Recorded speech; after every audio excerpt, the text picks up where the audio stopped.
Bueno, bienvenido, doctor Sebastián López Peña. Es un gusto tenerlo acá con nosotros. Muchas gracias, el gusto es mío. ¿Cómo está? Bueno, decíamos en la apertura un año especial también marcado por la pandemia, hubo el antes y el después, ¿no? Sin lugar a dudas, esto que nos ha afectado absolutamente a todos, en todos los estratos. Es como que uno no termina de salir de la pandemia, ¿no? Sí. Hemos tenido un retorno a la normalidad ya el año pasado, en el 2021, pero bueno, este año ha tenido sus vicisitudes también. Yo creo que como todo, en todos los aspectos sociales hay un antes y un después. Hay costumbres que han llegado para quedarse, hay costumbres que han dejado ya de estar. Hay mecanismos de desenvolvimiento de la profesión del abogado, hay mecanismos de la magistratura que son novedosos, son nuevos y creo que no solamente por la pandemia, sino que además el proceso de digitalización del Poder Judicial ha ido de la mano más o menos contemporáneamente. Había empezado años antes de la pandemia, pero junto con la pandemia nos ha puesto en un escenario absolutamente nuevo y que creo yo que la pandemia lo que ha logrado, si se quiere, es eliminar todo tipo de resistencia que había frente a todo cambio tecnológico, ¿no? Digo, cuando usted hace ese balance, y lo mismo ocurre en el resto de las actividades, hay en algunas donde la pandemia lo que deja para adelante es mejor y en otras se retrocede. Para ustedes en el Poder Judicial y en la actividad de la justicia, ¿cómo es? Yo creo que hay algún punto que tiene que ver con las audiencias a través de medios telemáticos, ¿no? Las audiencias virtuales, que han sido una solución en muchos aspectos. Yo creo que en muchos casos, según el fuero y según el momento procesal, ha llegado para quedarse eso, ¿no? Y genera muchísimas comodidades, ¿no? Evita muchos traslados, evita muchos desgastes, pero hay otras en donde la presencialidad sigue siendo necesaria, ¿no?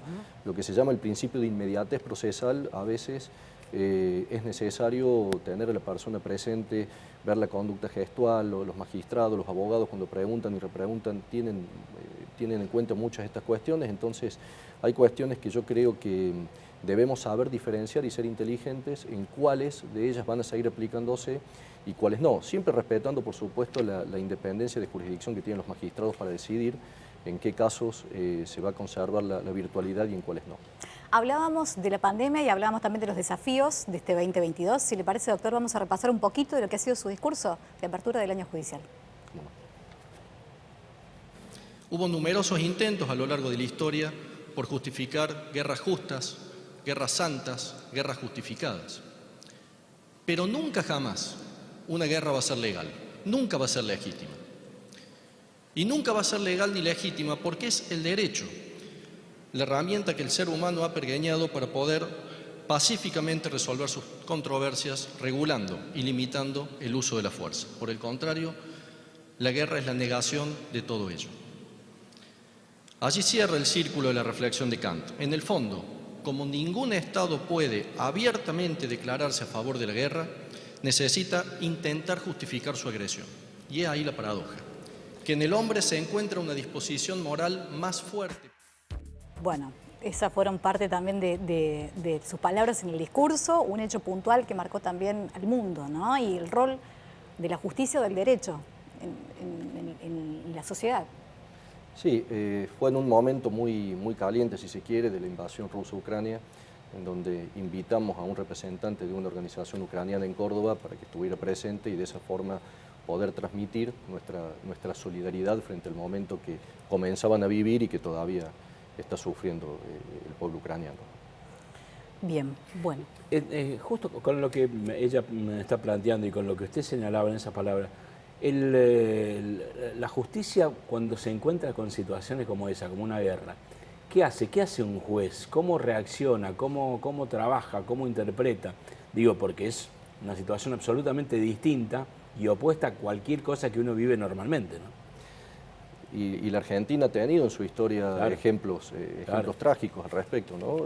Con guerras internas Sí. o con terrorismo de Estado. Yo siempre trazo el paralelismo, digamos, entre lo que es el Poder Judicial frente al resto de los poderes del Estado. Para nosotros es, si se quiere, más fácil desde lo conceptual, porque se trata del apego a la ley y a la Constitución.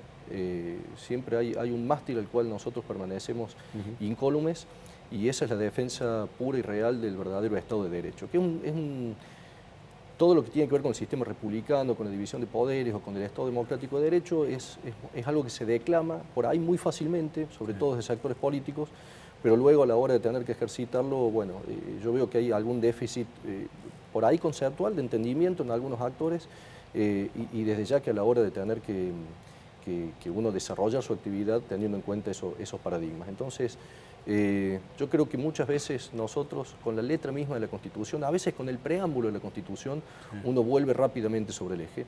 Y me parece que todo Poder Judicial no debe pasar, a esto no le debe pasar inadvertido, y debe siempre someterse a estas reglas que ya están prescritas y que son las que las únicas que nos pueden garantizar hacia el futuro no caer en desvaríos institucionales. Doctor, volvemos al ámbito local con respecto a la organización, ¿no? Lo que han sido los distintos avances que se han dado en este 2022. ¿Cuál es su opinión al respecto? Bueno, tenemos desde ya la cuestión de informática y digitalización es lo que está marcando el paradigma, con un grado de desarrollo que venía desarrollándose hace muchos años, antes de la pandemia, de manera, si se quiere, un poco lenta hasta el año 2017, entiendo yo, en donde logramos dar a través de un convenio con la Universidad Tecnológica Nacional, donde se proveyeron de recursos humanos específicos al respecto, se logró avanzar y mucho en el desarrollo del expediente electrónico. Esto yo creo que es el kit de la cuestión del Poder Judicial hoy, todo debe girar en función de un mejor desarrollo del expediente electrónico, y este desarrollo tuvo en la pandemia una postura a favor y una en contra. A favor fue, como decía recién, se eliminaron las resistencias. Antes de la pandemia había todavía resistencias a la implementación de la digitalización, y eso, como por arte de magia, que no fue magia, fue la necesidad de trabajar en las condiciones de aislamiento en que nos encontramos, esas resistencias desaparecieron. Y eso fue algo muy positivo para poder desarrollar mejor y más tranquilamente el sistema. Pero lo negativo es que de repente nos vimos con recursos humanos escasos. Hoy uno tiene que competir con el sector privado en cuanto a lo que tiene que ver sobre todo con desarrolladores informáticos. Es muy difícil de hacerlo porque al ser un recurso humano escaso en el planeta, no solamente a nivel local, bueno, uno va con lo que puede y con un enorme esfuerzo de la gente que pertenece al Poder Judicial del área de informática, que ahora acabamos de reestructurar en algunas de esas áreas. Estamos haciendo un esfuerzo muy grande, pero entendemos no al ritmo quizás que necesitaríamos o que sería ideal. Y eso tiene que ver con una escasez de recursos que nos excede completamente. Esa competencia, si se quiere, a nivel de desarrolladores no existía antes de la pandemia, y hoy es una realidad con la que tenemos que convivir y que nos está complicando los tiempos de desarrollo. No el desarrollo en sí mismo, porque sabemos hacia dónde vamos, tenemos mesas de trabajo permanente con los colegios de abogados de toda la provincia y se van aceptando sugerencias y tenemos una lista de pendientes muy grande para hacer, que se va haciendo, que se va trabajando a destajo creo yo que con un trabajo muy sacrificado de la gente de desarrollo, al cual le reconocemos permanentemente esta tarea titánica que están teniendo. Pero bueno, por esta misma realidad que estamos viviendo, por ahí no vamos tan rápido como quisiéramos. El año mostró precisamente en esto que está marcando usted un hecho inusual, que fue el ataque de los hackers informáticos contra el sistema del Poder Judicial. ¿Lo pudieron solucionar? ¿Lo esperaban que en algún momento también les ocurriese a ustedes? ¿Cómo reaccionaron? ¿Cómo va a ser para adelante para cuidarse y que no vuelva a ocurrir? Bueno, la gente de Microsoft, que es la gente de Microsoft de Norteamérica, que es quien inmediatamente se puso en contacto ese fin de semana y empezaron a analizar todo lo que había pasado, ellos sostuvieron que el sistema era seguro, tiene un sistema de seguridad que es bastante seguro, pero que desde ya no es infalible, y no hay sistemas infalibles en este tema en ningún lugar del mundo, ¿no?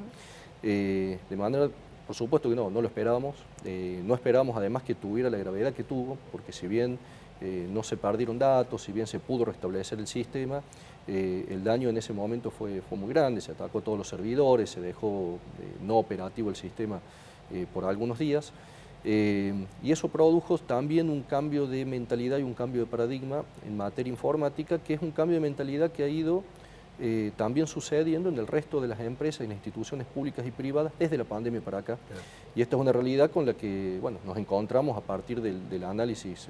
Nosotros no somos expertos en informática, tenemos directores y tenemos la gente, pero las decisiones que uno toma durante el gobierno del Poder Judicial, lo digo como Tribunal Superior, uno lo hace teniendo en cuenta realidades y consejos que le dan sobre muchos aspectos. Y nosotros hicimos una especie de auditoría inmediatamente para poder ver en qué se había fallado o en qué aspectos eran los más débiles y qué debíamos hacer para mejorar, y eso concluyó que bueno, el sistema no es que era inseguro, estaba bastante bien, pero han sugerido una serie de pautas que se están implementando.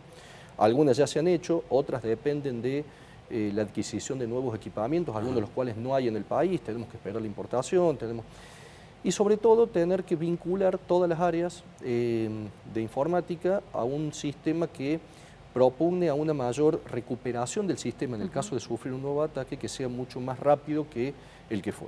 Todas las empresas e instituciones, sobre todo las empresas privadas que tienen, estoy hablando de empresas multinacionales en el planeta, sí, que tienen una espalda económica, si se quiere, para hacerlo, apuntan a eso. No es tanto a la infalibilidad del sistema, que no existe, sí, por supuesto ponen los mayores obstáculos, pero también están preparados para, si sufren un ataque, poder ponerse en marcha rápidamente.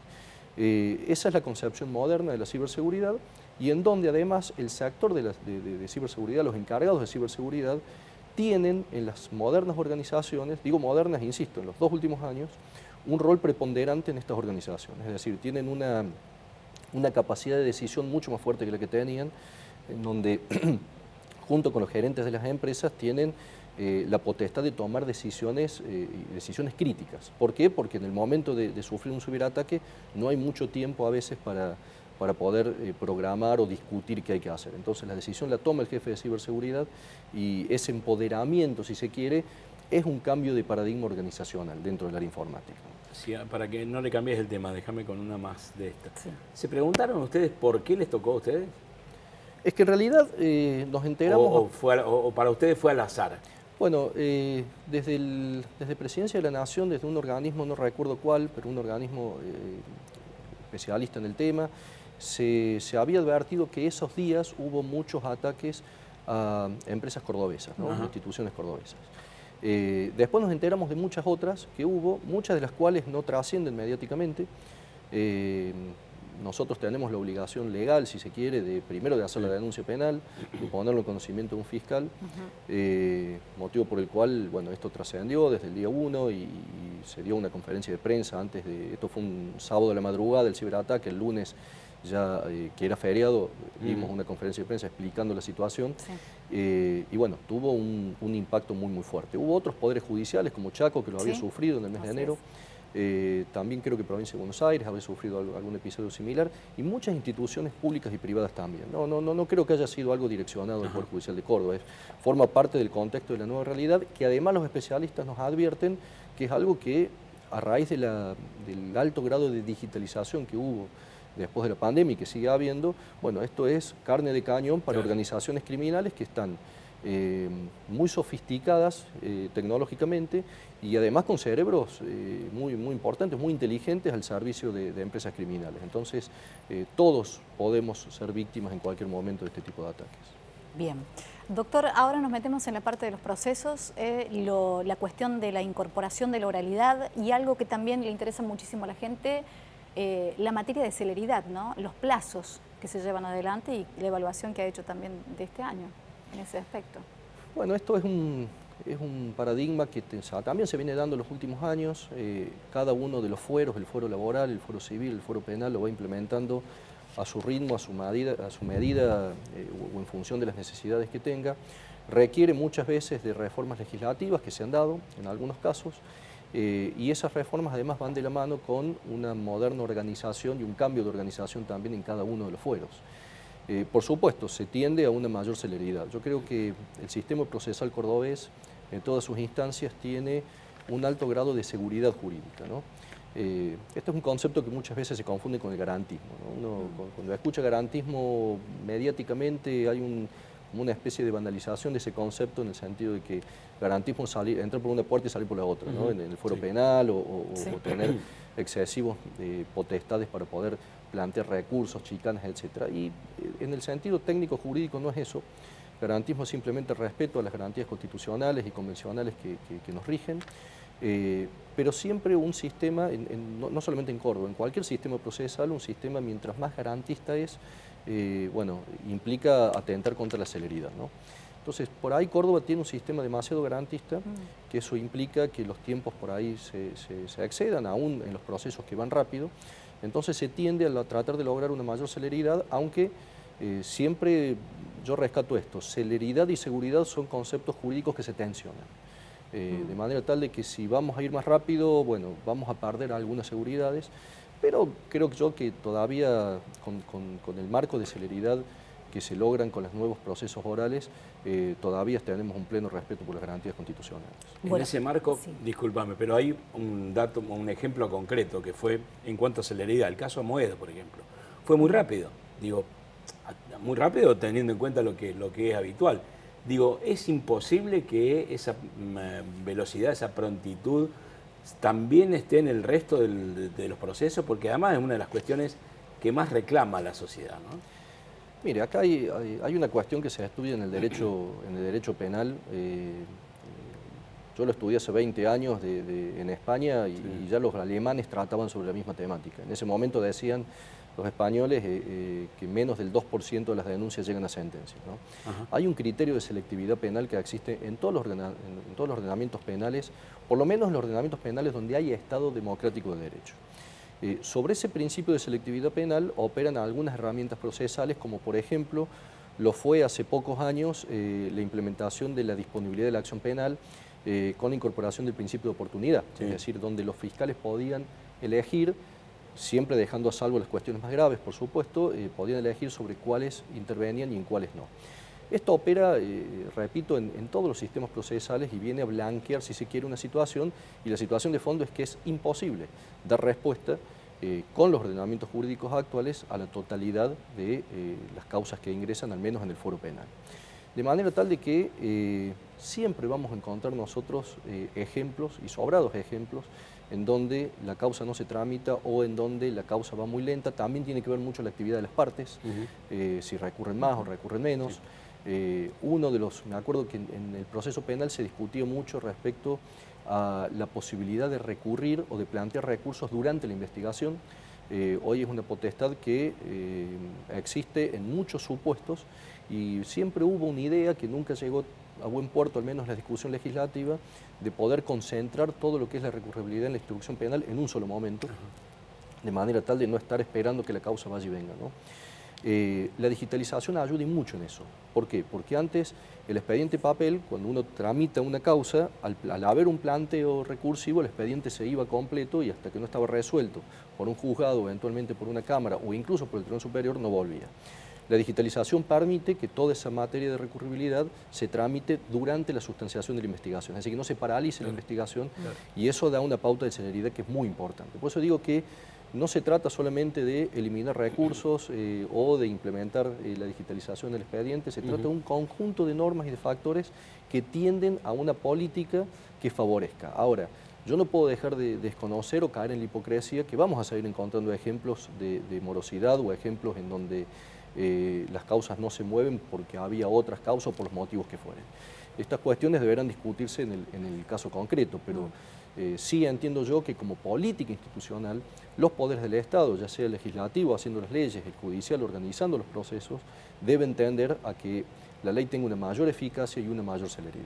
Bien, doctor, en ese sentido, el Tribunal de Gestión Asociada, que es considerado una prueba piloto, ¿no?, en el ámbito laboral, bueno, el balance que ha hecho, por más que hace algunos meses que no, poquito tiempo que está en marcha, en funcionamiento, con este objetivo de marcar una escisión en las tareas jurisdiccionales de las de gestión y administrativa, justamente para poder acortar los plazos en las causas. Precisamente en la apertura del año judicial yo planteaba la necesidad del gobierno de datos, algo que también va asociado a la digitalización, ¿no? Que prevalezca el dato sobre el relato. Uno escucha, sobre todo los abogados, ¿no? Sí. Escucha críticas a cada rato, la biblioteca para un lado, la biblioteca para el otro, la queja permanente, la invocación de derechos. Esto es casi congénito, digamos, a nuestro sesgo profesional. Uno lo ve en la universidad también en ese aspecto. de manera tal de que siempre uno escucha quejas de un lado y del otro, pero los datos son matemáticos y los datos están reflejando una producción en el ámbito laboral muy por encima de lo que venía. Y paralelamente uno escucha, también puede haber voces críticas por supuesto y en todo su derecho, pero uno escucha las voces, sobre todo de los colegios de abogados y que están reivindicando, digamos, hasta ahora la prueba piloto tal como se viene aconteciendo. Hasta ahora viene siendo muy positivo y bueno, ahora en sede capital ingresan, se ponen en funcionamiento 3 nuevos juzgados de conciliación precisamente para poder fortificar esa estructura y acrecentar la prueba tal como se viene desarrollando. ¿El fuero laboral es donde usted apuntaría con mayor énfasis, por ejemplo, el año próximo? En cuanto a recursos, en cuanto a capacidades. Bueno, va a tener unos recursos importantes que tienen que ver con este plan que se está poniendo en marcha.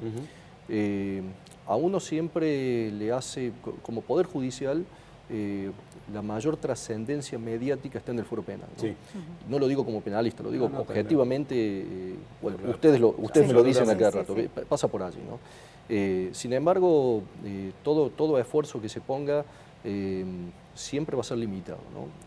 Primero, en materia penal, cuando uno tiene la mayor parte de los internos privados de su libertad y que lo están por delitos contra la propiedad, y uno toma ese dato y al mismo tiempo ve que la pobreza se acerca al 50%, bueno, no hay política represiva penal que pueda evitar eso, ¿no?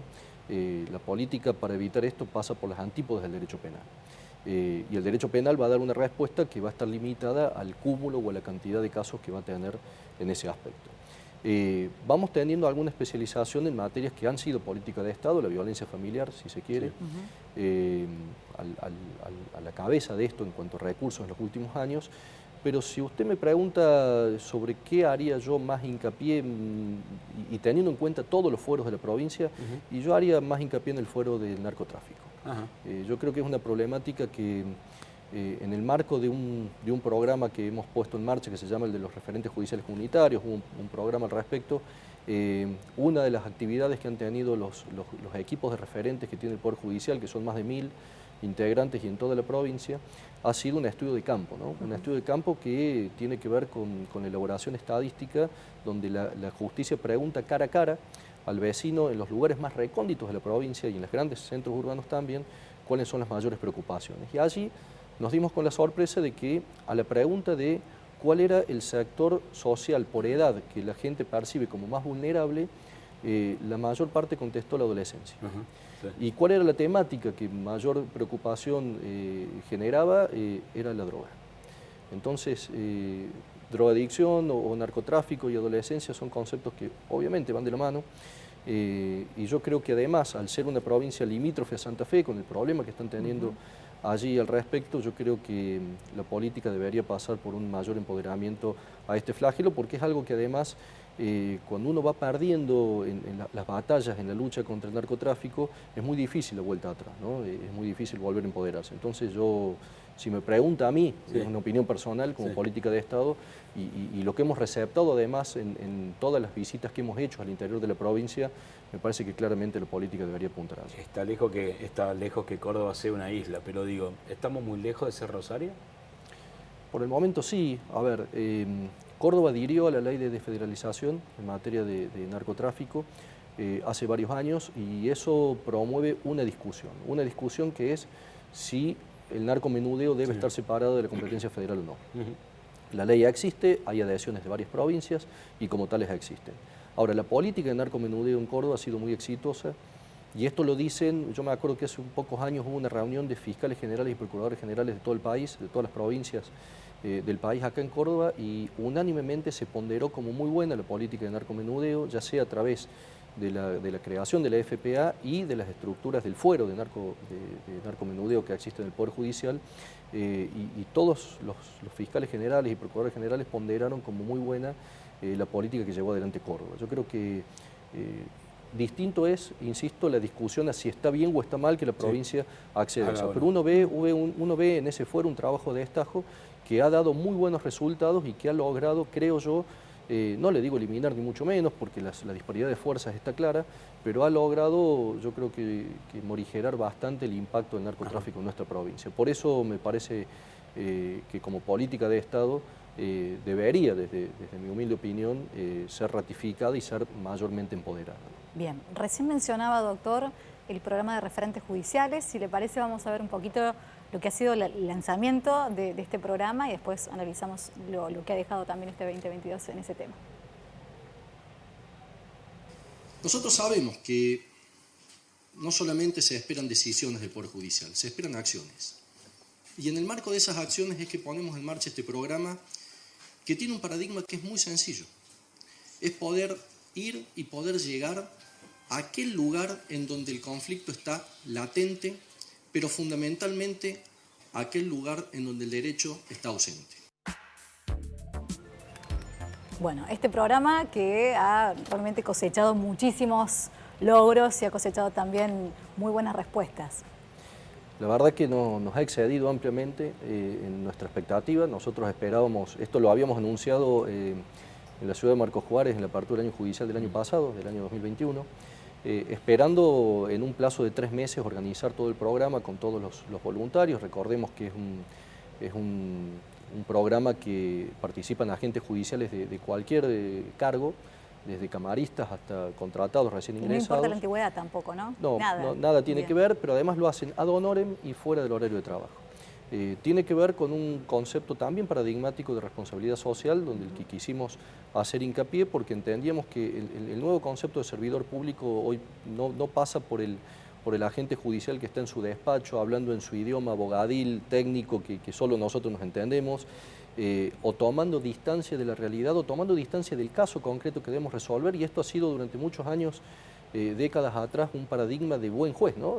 Tomar distancia para decir yo no me contamino, entonces puedo resolver más imparcialmente. No, yo creo que la modernidad, la contemporaneidad nos trae un nuevo paradigma en donde el juez ya tiene que salir de su despacho, las sentencias que son relevantes tiene que explicarlas social y mediáticamente, y creo que tiene que salir a la calle y tomar un contacto con la realidad de visu mucho mejor. Lo hemos hecho con nuestras visitas al interior, lo hemos hecho a través de este programa que, insisto, nos ha traído enorme satisfacción y nos ha excedido en cuanto a la capacidad de respuesta. Luego encontramos una declaración de interés que fue aprobada por la legislatura de la provincia de manera unánime del programa.